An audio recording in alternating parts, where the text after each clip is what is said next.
So I was kind of confused on this, and I was working on installing one of these overhead consoles I grabbed out of a junkyard in my Ranger.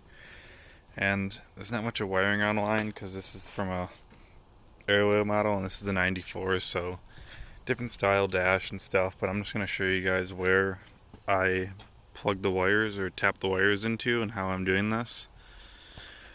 Up here, so I took the harness and I just ran it in a kind of similar location to what I pulled off the junkyard vehicle through the holes in the roof. And so I took the, I believe it's 8 wires coming off the harness, and here I'll post a photo of this in the description. You can take a screenshot now of how I did this.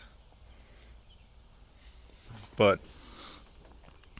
so for power into the overhead console, I tapped into this power for the dome lights, which is green and yellow, and then for the courtesy lights / map lights, it's this black and blue, which just taps into some black and blue wire here that's on the harness. And then when you get over here, I split off the temperature sensor, the vehicle speed sensor, and the dimming wire. So the dimming wire is running, all 4 of those wires are going to run down this pillar here. And so I took the dimmer and I popped off this trim piece, and on here there is this plug. And so this blue and red wire right here is actually a dimmer, so I cut that wire and then I spliced it into the overhead console, and this just plugs into nothing on the dash.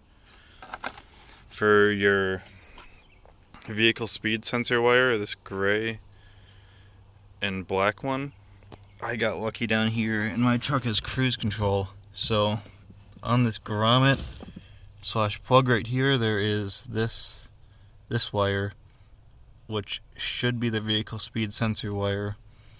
I'm just going to do it right here because it's a nice easy spot for me to get to. But I found that one, which is kind of tough. It's one of the pins off the computer down there, but I found it on my cruise control module right there, and then I just traced that back down through that plug in the firewall. And so that'll get spliced to this. Here's your 2 temp sender and temp return wire. Since I never grabbed the one off the junkyard, I'm just going to run just a 2 wire down, around, out, and then up to the front of the truck towards the radiator core support.